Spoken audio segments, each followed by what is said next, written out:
All right, I am going to spill about what has been going on with me, the things that are stressing me out, and hopefully get you guys' opinions about how I should move forward. I am doing a veritable council meeting. I am doing a live for all of my Patreon friends this coming Monday. And boy, wouldn't it be amazing if I had prepped enough to get that date? Caitlin, would you care to share what the date of this coming Monday is? It is August the 12th, yes. Right? 12th. August the 12th, I will do a Patreon live where I talk about what's going on. If you join it, by joining, this is a legal statement here, by joining, you are effectively signing a non-disclosure agreement that you won't repeat what we talk about there. I don't mean to be annoying by putting this on Patreon, but just some of the things that I want to think through with you guys. I can't have it publicly out there on YouTube forever. So I honestly don't care if you want to get on my Patreon, join the live, and then jump off. Like, it's fine. This is the best way for me to do it. So that will be this coming Monday. I don't know the exact time just yet. We're still figuring that out. But I will talk about what's going on. And I really would be interested. I might need you guys' help with what the next steps are. So that should be a lot of fun. And I will probably eventually be able to lay it all out here on the podcast. But I need to get a few more things nailed down before I can just publicly spill. But there is a chance. There's always a chance that I will pound a glass of mead, open up Instagram Live, and just say some things that you can't take back. I mean, there's always that 50-50 chance that will happen. And then you don't need to be on the Patreon Live on Monday because you'll be like, oh, yeah, I caught that right before Instagram deleted your account. I saw, before you got canceled from Instagram, I did see that. That was epic. So what we are going to talk about today, this is essentially a follow-up to episode 215 and a part 2 to an episode I did quite a while ago, last year, more than a year ago, about entering your villain era, because I think it would really help you guys to embrace this concept. I'm sorry, I'm playing random podcasts because I'm trying to look up this episode for you guys. The original villain era episode is episode 140. Okay, great. I'm playing my podcast here. Episode 140 is the original villain era episode. I made some people mad, and I was just talking about that. So this is a very long awaited. We go from episode 140 to episode 217 here. I want to follow up on this concept today because I think it is great for your emotional and mental well-being to embrace the concept of being in your villain era. And your villain era is essentially not blaming other people anymore. It is actually a favor to everyone around you to step into your villain era, because as we talked about in episode 215 and 140, being in your villain era is not about doing objectively villainous things. It's about being okay with being the villain in other people's stories. Because anytime you confidently follow the path that is right for you, that will butt up against other people's issues. Even if those other people are not toxic or crazy or anything like that, they will simply have different ideas about how things should go, and you will hit up against that. And if you live your life as a people pleaser, making sure that everyone is okay all the time, what happens is you don't end up following your own path, and then you end up blaming the other people.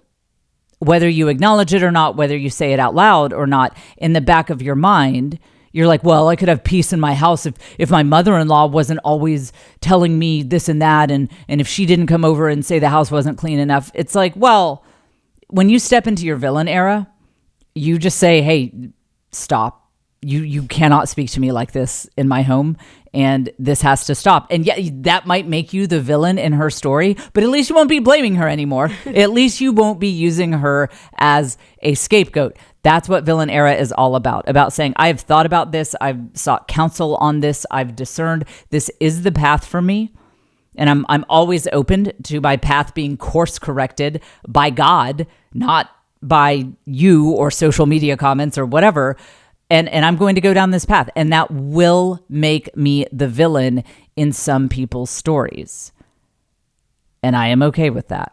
So that is what we will talk about today. We'll also talk about a bunch of other stuff that I'll have to see what's in my notes. We'll all be surprised about what the intro topics are. If you're new to this podcast, as always, we get to the main topic in the second half of the show. In the first half of the show, I do other topics, other things, talk about what's new, my evolving anger management issues and that sort of thing. Don't forget, I'm coming to Huntsville, Alabama, Nashville, Tennessee, and we had an incorrect link. Actually, for both of those shows, we had some incorrect links. They are fixed now.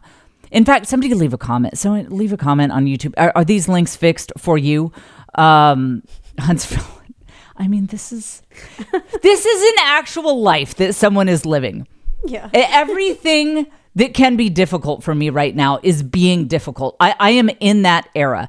If it can be difficult, it is. And I don't know why I have to be in this particular era right now, but it does lead us very nicely into the villain era topic. So hopefully the Huntsville and Nashville links are working. Those shows, I am going to be in rare form. I really think I will look back on my career and be like, man, the Huntsville and Nashville shows were memorable. You'll want to make it to these. So go ahead, get those links in the show notes. And of course, if you have not left a comment on my comedy special on YouTube, search for Maternal Instinct Comedy Special on YouTube. Obviously, watch it. That's what you're doing this weekend, is watching it. And leave a comment if you have not already. That would give me one nice thing to have in my life and career. Like, look, some nice comments. Like, so help me have one thing to live for. Okay. Welcome to the Jen Fulwiler Show, coming to you from Austin, Texas. I am your beleaguered host, Jen, just suffering, not silently, but suffering. Here in Austin, Texas, we publish new episodes every Wednesday morning. This is the podcast where you learn the art of the village hustle. That's being a hot girl boss who knows that love and family and community are the foundations of all true success. Our lovely producer is Caitlin White. You can find out how to get her to do some consulting for you. She does work for other people on the side that is excellent. And that link is also in the show notes. And it might even work. Wouldn't that be crazy if we had working links in the show notes of this podcast? And, let's see what else. Oh, yes. And of course, there is the Patreon. Caitlin and I both put a lot of effort into the Patreon. So I did actually go ahead and mention on the Village Hustle, the higher level Patreon, where I am your crazy life coach. Mm-hmm. I did actually lay out what is going on. And not the whole thing, because I have so many problems. I knew you guys weren't ready for a 2-hour episode, but I gave you some of the basics of what's going on. And again, I'll share it with all the Patreon people on the live on Monday. But the issue I was having is I had procrastinated on doing this week's Village Hustle episode, because it's a weekly, like, this is, again, I'm like your crazy life coach on the Village Hustle Patreon. That's where I talk about how I balance work and life and keep my sanity, or sometimes when it all falls apart. And I was trying to talk about other things, like, this is how I manage my schedule. And I just kept hitting delete on those videos. I was like, I've just got to tell them what's going on. And that was a little earlier than I planned to share, but I went ahead and shared, and I'm getting so many nice comments. Thank you so much to everyone who has left a comment on the Village Hustle Patreon. I mean, you guys, every podcast listener, every Patreon fan, every Village Hustle fan, regular Patreon fans, all of you, and people who are not on the Patreon, just if you're listening right now, sincerely, I appreciate you. I really, really appreciate you. I couldn't be in this mess that I'm in without your support. And it's fun. I mean, it's always fun, even when everything's a disaster. But seriously, I always come back to that, no matter how difficult things are personally, medically, professionally. I always take comfort in the fact I'm like, I have some amazing fans. I mean, hot intelligent. You find a fan base that is hotter and more intelligent than mine. I challenge you. You can't. You can't. I challenge you to that. And don't worry, I will not write that in my gratitude journal, because then you'll all disappear. You'll just like ascend into heaven instantly. Like, well, we have to take away everything that is in Jen's gratitude journal. So don't worry. I will never write that down, because I value you guys too much. I'm in rare form. Okay, tomorrow I am moving my oldest daughter into college. And again, if that were something that were upsetting to me, I'd be so drunk on this episode right now with everything I am dealing with. To have my oldest daughter going off to college, like now, like today, it's basically happening. We're packing up her stuff. Man, thank God that is not a big struggle of mine. And I think, I think I can share a tip for moms. For those of you moms who struggle entering new seasons of your children's lives, that when they go off to college or the kindergarten graduation, or they're not a little baby anymore, they start walking. One of the things that can really help is to make your career such a disaster that it is a massive distraction to you, that you're just like, man, I don't even have time to think about this college move-in because I'm in a mess. This is a disaster. And I think it'll really help you not get too wistful and sentimental about like what's going on with your kids. I will say too, I've been bringing my kids into all of this, and they are so invested. I think there is also value in that, following your blue flame, shooting for the stars. As I said in my comedy special, if you miss, you'll be in space where nobody can hear you scream. I got that on a mug at a coffee shop. It's amazing. So doing your blue flame, whatever that is, whether it is a traditional career or whether it's just cooking in your home and taking that to the next level or whatever, it really does make your life a movie. It really does make your life a kind of a dark sitcom, if you will. And let me tell you this, as someone whose kids are turning out well, I have good relationships with all of my kids. They're my little buddies. They enjoy following all this stuff that I'm in. I enjoy following the drama, that they're in. It's a really cool thing when everyone in your family goes for it. When everyone in your family is trying to be their crazy self to the best of their ability, finding their blue flame, shooting for the rafters, just really going for it, because everyone will end up in a mess at some point or another.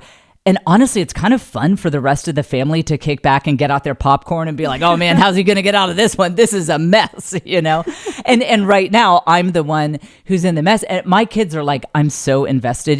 Please, like, what's going on today? What are you going to do? Are you going to do this move? Ooh, that's risky. That's risky. Mom might do the risky thing. We know she's going to. We know there's the safe path that most people would do. And then there's just the insane move that could potentially, burn it all down. We're all going to be homeless, but like, let's see. I mean, this is, this will be a lot of fun. I really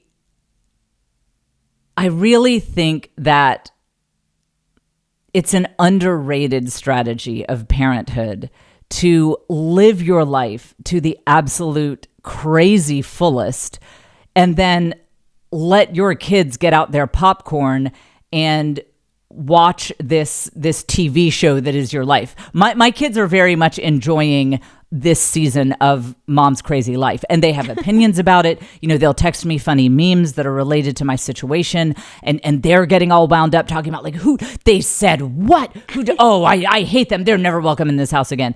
And again, the same goes for them. When my kids go for a big dream and it gets messy and it gets complicated, I enjoy working through that with them and being there for them and helping them figure it out. And I think that's something that people don't talk about that enough. There's all this, when we talk about parents following their dreams, the debate is framed in incorrect terms. The debate is not framed accurately because when we talk about parents following their dreams, the debate is always structured like, will it absolutely destroy your children's lives and have them be the biggest atheists in the meth lab when they grow up? Or will your children kind of barely survive you having a career that you love, following your blue flame, doing things that are enjoyable to you? And this is a false framing, because the reality is that when parents go for their dreams, the most likely thing that is going to happen is that it will enhance the family dynamic. The kids will love the ups and downs and the drama of everything that you're doing. They'll love getting out their popcorn and watching the whole thing. And you will be an example to them that it is okay to take risks and to fail and to fall on your face and strategize and think and get back up and go back at it again. The debate should be, when parents follow their dreams and craft a life for themselves and their families that is what they've always dreamed of, the debate should be, how awesome is this going to be for the kids? Is it going to be just a little bit awesome? Or is it going to lead your kids to have fruitful, faith-filled, joyous, amazing lives where they are also being their best selves and fighting that good fight to discover who God made them to be, and then do that unapologetically? That should be the debate. Which of those two things is going to happen? Because in my life and in the lives of other people I know, that is exactly how it's played out. And I have seen it go the other way. My father, God rest his soul, he was one of those people who felt like it would be irresponsible as a parent to follow his dreams. So very kind man, well-meaning, loving person, but he was miserable in the work that he did and in just so many things that he did in life. He just struggled so much and was so unhappy. And I would hear these comments like, well, I'm just being a responsible father. And I remember as a kid being like, I never asked you to sacrifice all that. Like, I would rather live in a 1-bedroom apartment and have you have a job that doesn't make you completely miserable all the time than to watch you just suffer with a life that is not what you wanted. And again, my dad, one of the finest people you could ever want to meet, such a good guy. He was a Green Beret, interesting engineer, all that. So I don't mean that to be any kind of criticism of him. I just feel bad for him in retrospect. And then certainly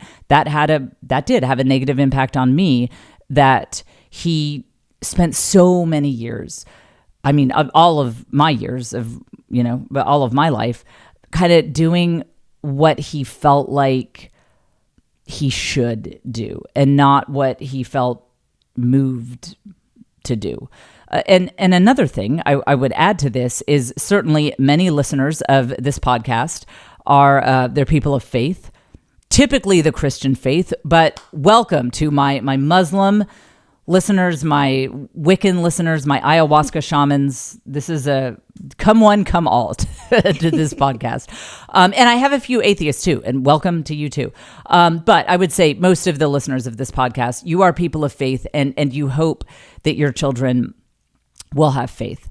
And I actually think that following your dreams is one of the best ways to inspire your children to stay strong in faith as they go on in life, because you just have to trust in God to follow your dreams, to do something that is big and scary and crazy and ignite that blue flame, be who you were meant to be, put it out there. It's a terrifying thing, and you are going to fail 10 times more than you win. And you simply will not make it through this without trust in God. I don't know a whole lot of atheists who have been able to live that life. Sorry, atheists, it's just true. I can't lie. It's just true. You have to have faith in God and an understanding that God is going to pave the way for you. He's going to close the doors that aren't right for you. He's going to open the doors that are right for you. And you know what's interesting? Hit the "this is so interesting" sound effect. This is listen up. Listen, if you were multitasking and not paying attention to this podcast, because you need to tune in, because this is, I think this is something that plagues a lot of my listeners. I I have seen so many moms, especially some dads, but so many moms in the faith-based world. One of the reasons they don't explore their own gifts and talents and they don't really go out there and go for it is because they want their kids to grow up with faith. They're like, I need to be a good Christian mom and then raise my kids just the right way. And Lord knows, God forbid I ever, have a job or a hobby or anything like that. I need to just make sure everything is perfectly neat and tidy in the house. And I need to be sweeping and baking sourdough bread and, I don't know, maybe get some land and slop some hogs, because that is what good Christian women do. And if that is the right path for you, if that's what you're meant to do, then that's great. There's nothing objectively wrong with any of that. The problem is that for a lot of women, they do have a different dream and something they feel called to contribute to the world, and they're suppressing that to check the boxes that they think good Christian women check. Here's what I have seen. And now that I have kids going off to college, I now have friends who have adult children. And I knew these kids when they were 7, 8, 9, 10 years old. So now I've had the benefit of seeing what are the long-term outcomes of different parenting choices. And I do see every family is different, of course, but I do see a trend of the moms who never developed who they were and who never pursued their dreams and very much actively suppressed that to check the boxes that they think good Christian women checked.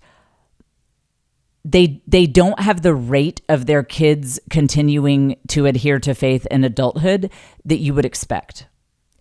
And what I think is interesting about that is that choice of checking all the perfect boxes and suppressing any dreams within you, it's a very safe choice when you think about it.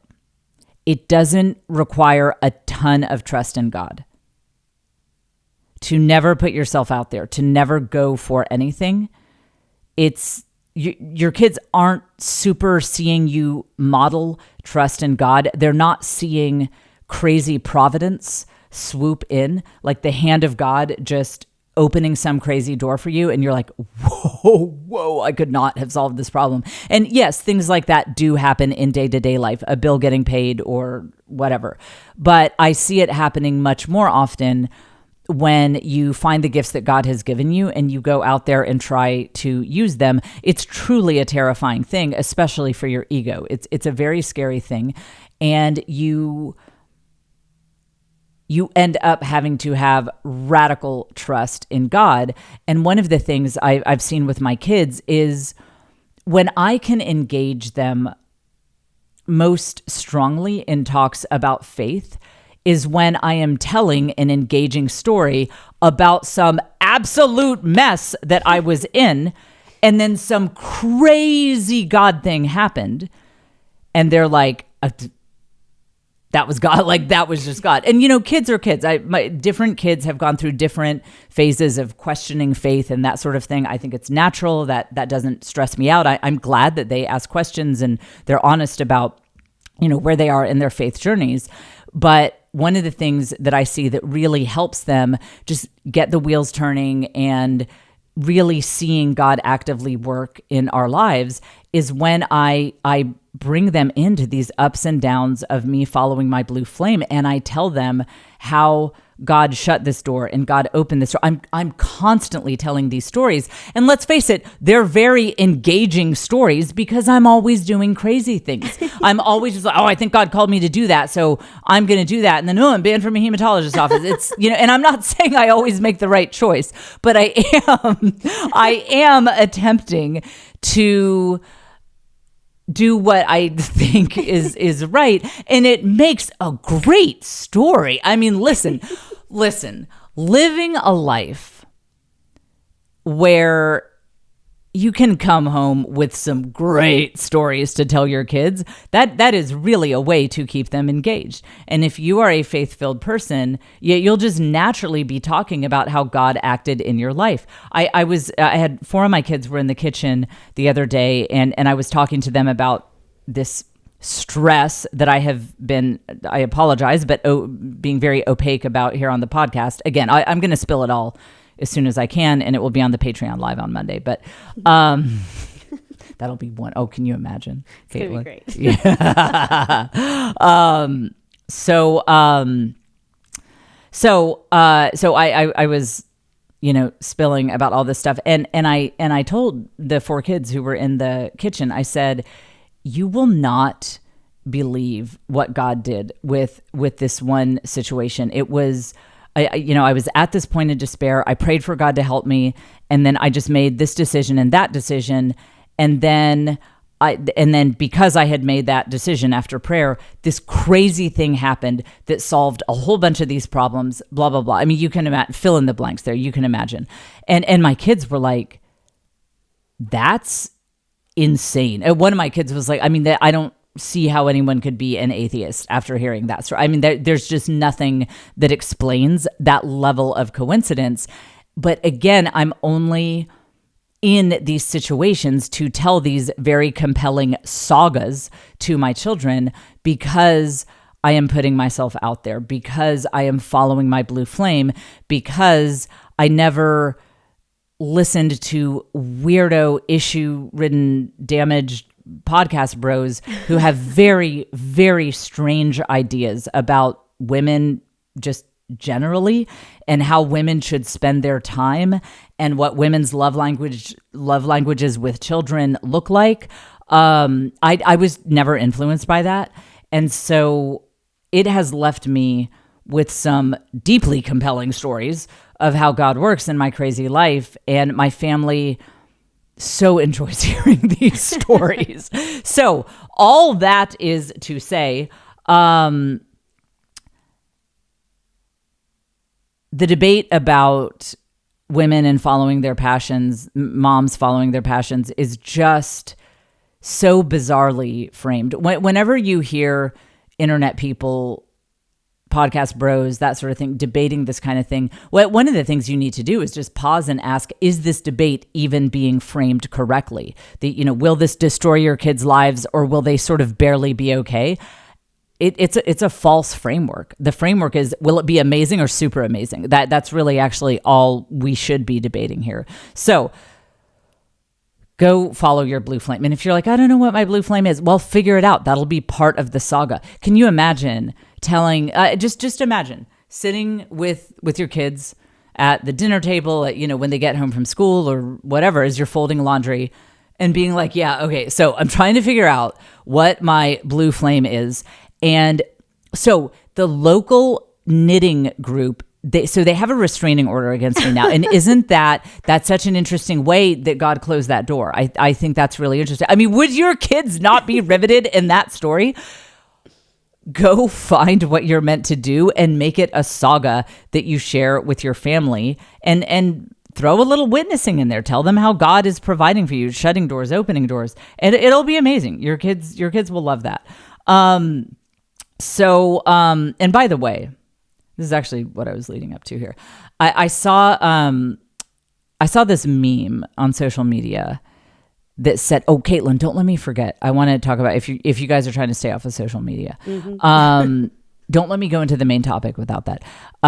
Okay, I saw this meme. It said, "I hate to ruin your day, but when was the last time you felt alive?" Oof. I hate to ruin your day, but when was the last time you felt alive? I saw that and I was like, 2 seconds ago, all I could use to honestly feel less alive. I have note that, boy, that one did not hit with me. Boy, do I feel alive, because this relates to this topic that we were just talking about, the blue flame, putting myself out there. It will make you feel alive. That is for sure. Boy, can I not relate to those memes. And you know what keeps you from feeling alive, and this also relates to villain era, is your ego. Your ego is what really makes you not feel alive. I promise that anyone who saw that meme and was like, oh my gosh, when was the last time I feel alive? Like, oh, yikes. That's bad. I do not feel alive. I promise you that you have a major ego issue. And I don't mean ego like you're full of yourself, like you think you're so amazing. I mean ego like that very sensitive side of you that is so afraid of criticism, that is afraid of what people think of you. So I don't mean you're a jerk or anything like that, but that side of you that's frankly just always thinking about you. Even if it's in a negative way, thinking about you like everyone thinks I suck, like that's ego, because you're sitting around thinking about yourself. And people who have unresolved stress and trauma, that is a defense mechanism. It doesn't mean you're a bad person or anything like that. It just, a lot of people develop that kind of protective ego shell from just unresolved stress and trauma. And that's what's making you not feel alive. And that, this is transitioning into the main topic. Okay. I'll just pause. I'll pause on that. And I will say, for those of you who are trying to do less social media, Caitlin was talking about, she's like, I might delete some social apps off my phone. It's stressing me out. I get that. But one of the things I've been doing is I try to just I have a list of things that I try to do before I get on social media. So I don't limit my social media, but I try to do certain blocked things that I tend to avoid. I'll say I'm going to do 30 minutes of this blocked work. And then it's a social media free for all. but still, it's funny. It sets my day in just totally the right direction. But because I don't get on social media until that blocked work is done, sometimes I do need something to just look at to wake me up in the morning, because people are like, don't look at your phone first thing in the morning. You don't know how badly I feel first thing in the morning. If you've ever seen one of those zombie awakening movies where they're clawing their way out of the crypt, and like they've been dead for 2,000 years and now they've got their mummy wrappings and like they just look horrible. They're growling, they just look like a complete disaster, like hair falling out. Like that's how I feel every morning. So this, like, I have to look at something to jolt me awake. So, typically I would scroll social media, but then it does jolt me awake, but it's with bitterness, resentment, anger, from seeing like, why was he invited to that comedy special, So, here's my tip for you. I didn't tell you before the show. My tip is the Amazon app now it's almost like their own version of Instagram, where influencers do videos of the creative ways that they're using products. Ooh. Now, if you have issues with being a shopaholic, this might bankrupt you, but it will keep you off of social media. So I pull up the Amazon app and I just scroll that, and it's just people like, I got this new mop or whatever, so that it might not be for everyone. If you're a shopaholic, maybe find something else. But I have found that a great way to not scroll social media first thing in the morning, because I'm just scrolling something. It gives me a chance to have my little opinions about things, which wake me up. I'm like, that candle looks horrible. I don't know what's wrong with me, but that's how I wake up. So how is this podcast free? You get these practical life tips. I earn every one of the 114 views that each episode gets on YouTube. I earn every one of those from the absolute hot fire quality that I put into each episode. Okay, so that was my little hit the I'm done with that tangent button, that value adding tangent. So before I get into the main topic, I always plug what we're doing on the Village Hustle Patreon. Again, episode 52 just dropped, and I did go ahead and talk about at least a large part of what has been going on, what is stressing me out. And I so appreciate all of your comments. And again, for those of you who are not on the Village Hustle tier, I'll lay it out on Monday at the live. And if you join the live on Monday, just don't repeat it. This is my legal disclaimer. By joining the live, you agree that you will not record it. You will not go put it on social. You can tell your friends what I said on the live, but don't put it on social. Okay, let's get into the main topic.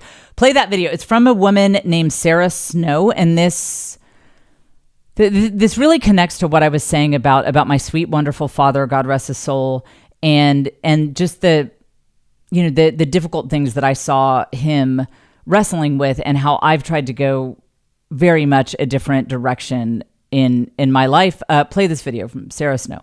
And chances are, when we're constantly feeling like we're running on empty, we're not just being generous.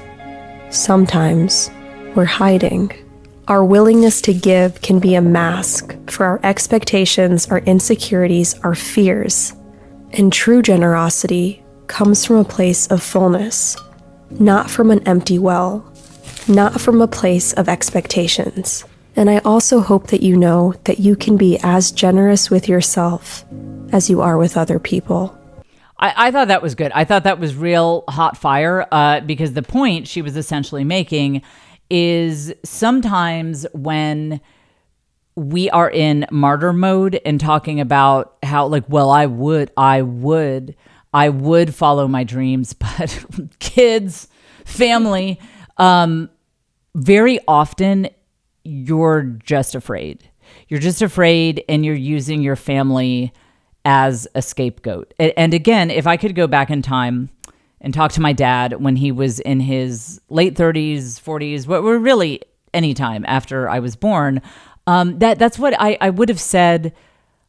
Listen, why don't you pitch the vision to me and mom? Like, figure out what you want to do. And because remember, I'm an only child.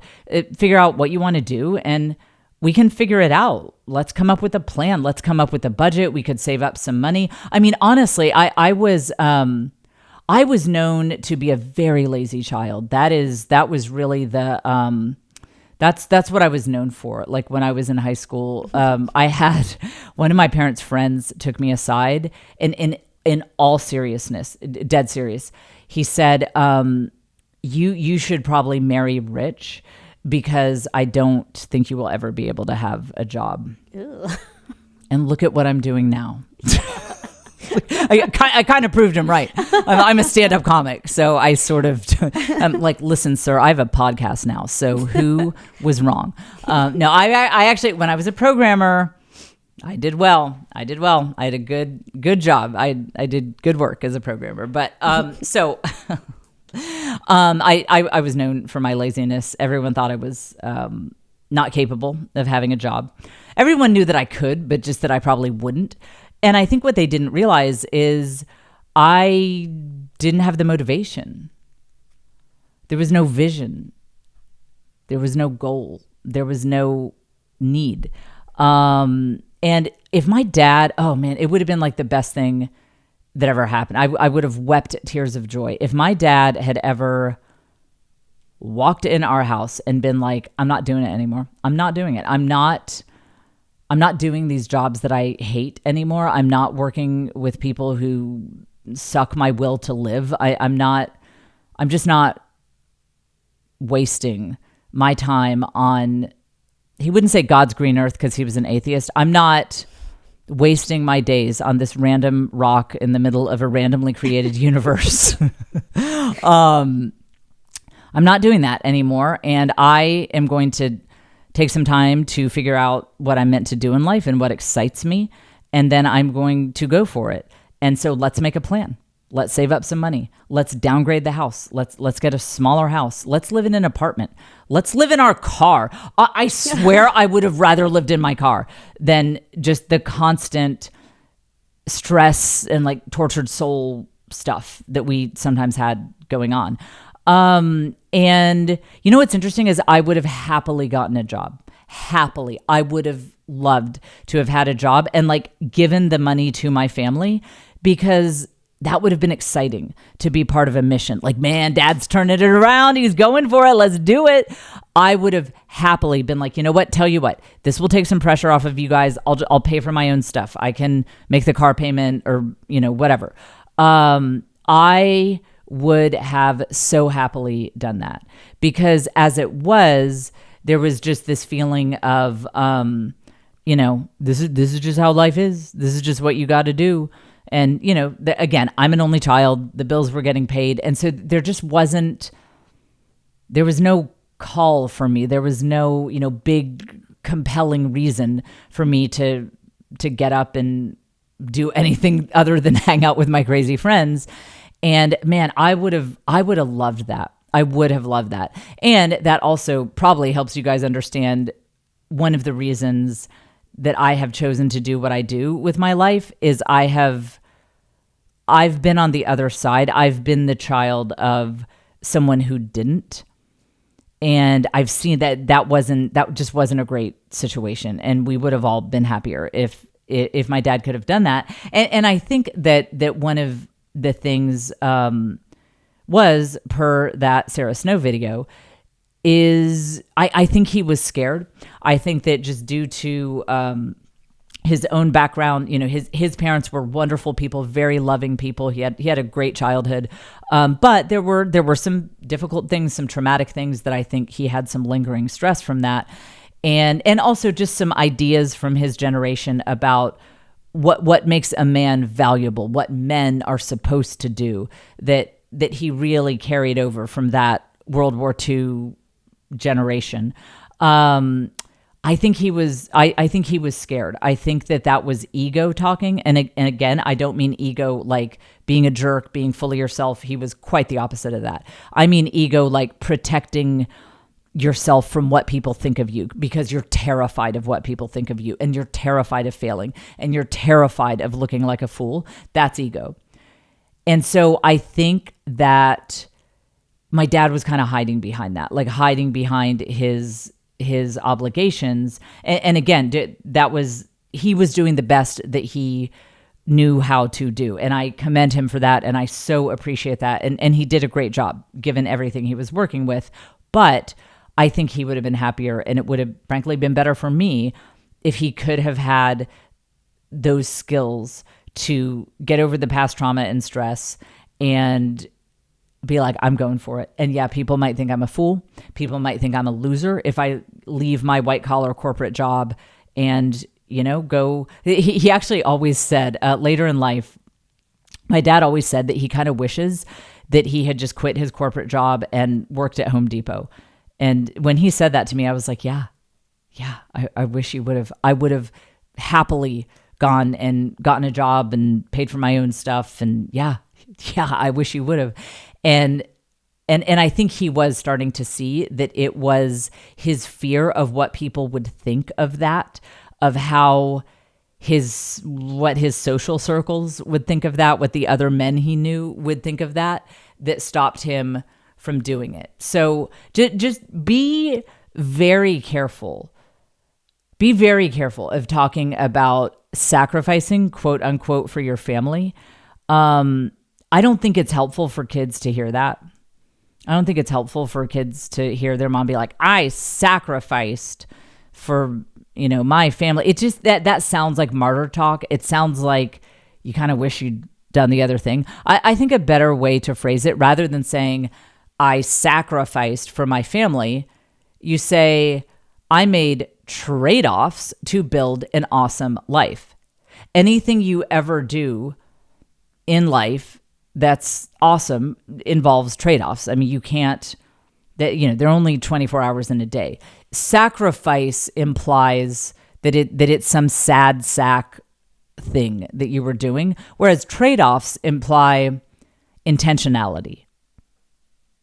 Saying I made trade-offs versus I made sacrifices, notice that one sounds much more empowered. One is more leadership. One is more the internal locus of control is with me, and I am glad for what I did. So if you're going to talk about how you chose not to do certain things for the sake of your family, I would recommend the word trade-offs. I think it's a more powerful word, and it doesn't make your kids feel like they're like, man, don't use me as an excuse. like what? One time my dad was talking to one of his friends about like, oh, I would have done this and that, except just being a father, it's like we have all these obligations, and I wanted to be like, you have one kid, like come on, like I know that every family size is a challenge in its own ways, and I truly believe that, but I was like, you have one kid and I'm 15. Like, I think maybe I can't be the scapegoat here anymore,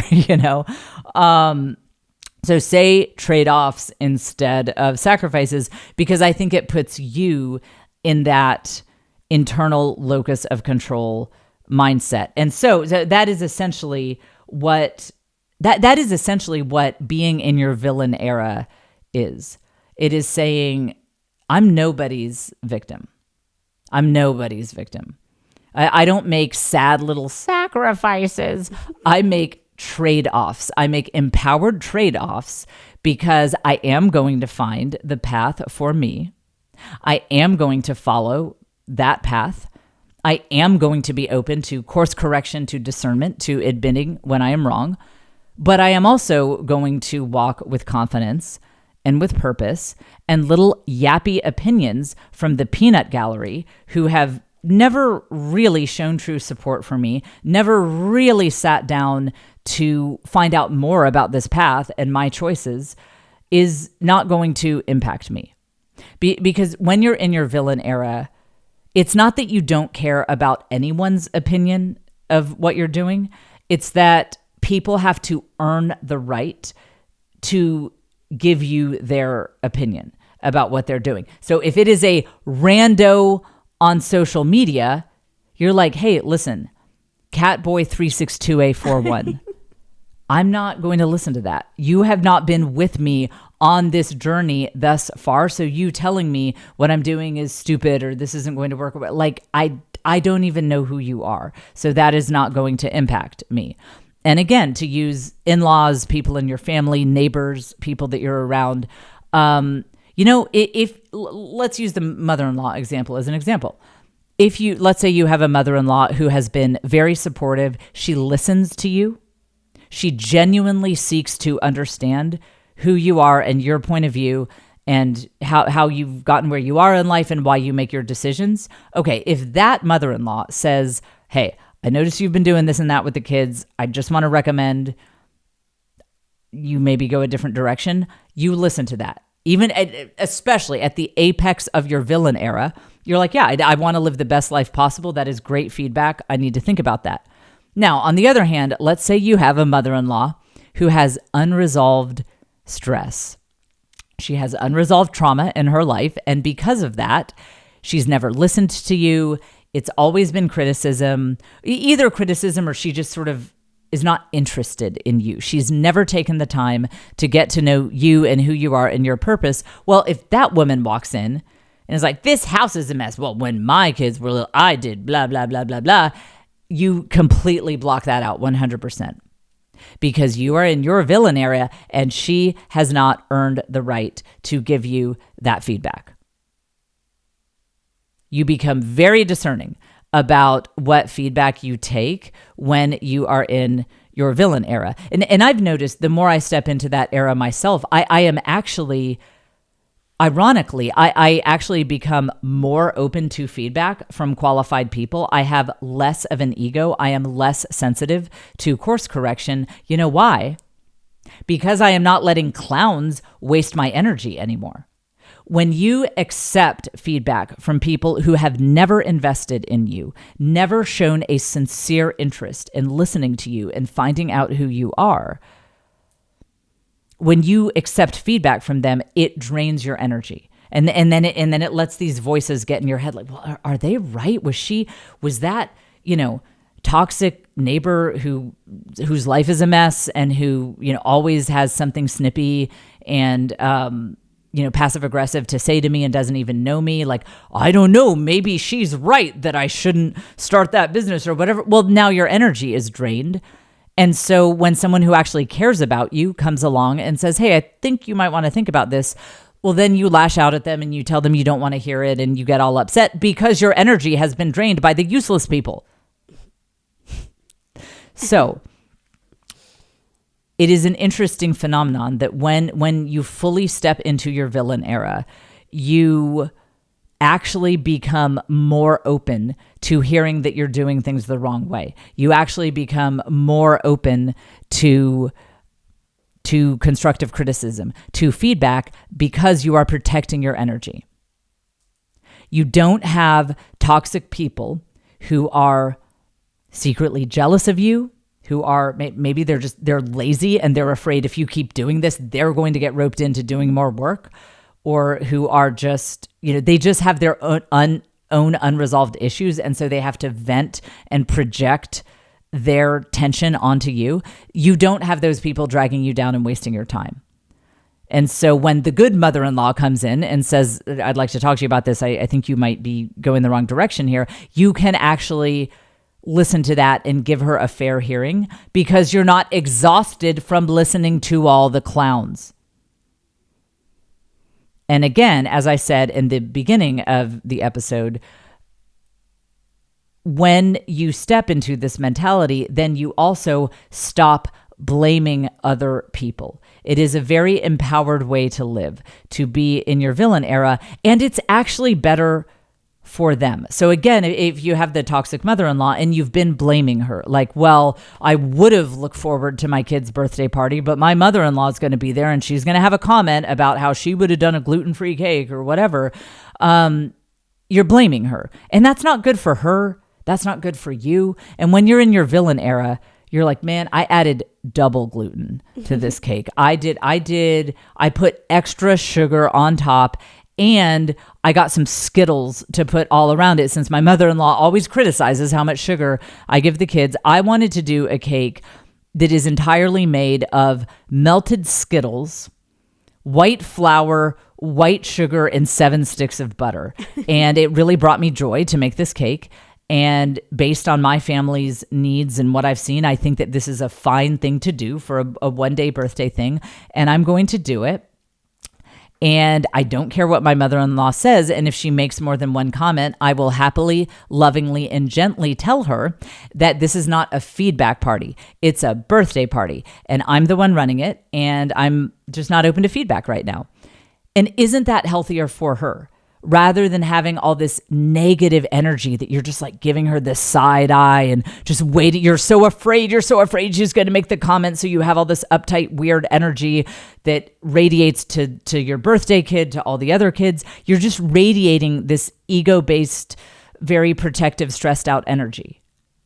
Whereas when you're in your villain era, you put on your smoky eye, you do a smoky eye look. By the way, I've got my smoky eye look on today, JF on youtube.com. You do your smoky eye look, you put on a villain era outfit, and you breeze into that room like, nobody is messing with my flow today. This is going to be a nice day. I have put a lot of effort into making this birthday party a nice party, and anyone who has anything to say to it can just go ahead and step on out. And I'm not going to be mad. I'm not going to be angry. I'm simply going to set the rules of engagement for this event, which is at my home. And so I set the rules. And notice how you just have this happy, positive, empowered energy. You're not blaming people. You're not afraid of what anyone is going to say. And again, for the toxic people in your life who probably don't mean to be toxic, they probably just have wounds that are healed. Notice how you are actually doing them a favor to just be upfront with them and just set your boundaries and let them have a hissy fit, let them get in a tizzy about it. But it is actually better for them to just clearly communicate what is going on and what your expectations are, rather than let them continue to mess with you and you're just sending them bad energy, bad vibes, bad facial expressions. You're avoiding them. That's not healthy for them. That's not going to make it more likely that they can hear the voice of God and heal and get their act together. So this is why I think that the villain era is such an important concept, because it actually makes you a better person. It actually makes you stop blaming other people, and it makes you It gives you a contagious confidence. That's what I was searching for. Being in your villain era gives you a contagious confidence that kind of implicitly gives other people permission to step into their own villain eras. Who doesn't like to be around that kind of energy? Because ultimately, it's a happy, confident energy. It is a trusting in God sort of joyous energy. I am joyfully going to follow my path. I am joyfully going to set boundaries. And I am joyfully not going to let toxic people get in my head with a smile on my face, like lazy people who don't want to work or whatever. Like, I am not going to let them drag me down. I'm just going to set my boundaries, enforce consequences, and go about my merry little way. And I think you might be surprised that some toxic people, either they will remove themselves from your life, or you might actually inspire them, a few of them, to change. Think about this. With the toxic mother-in-law, what is, maybe she'll never change, but what is more likely to inspire that toxic mother-in-law to do some self-reflection and do some healing of her own?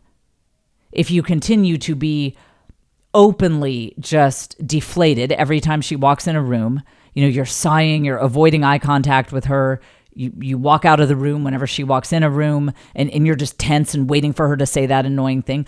Is there any chance that is going to inspire her to change? No. But there is a slight chance, there's a 1% chance that you joyfully and happily setting boundaries and letting her have the hissy fit, letting the chips fall where they may, but just letting her know, hey, when you come in my house and you say these kind of things, this is the impact it has on me.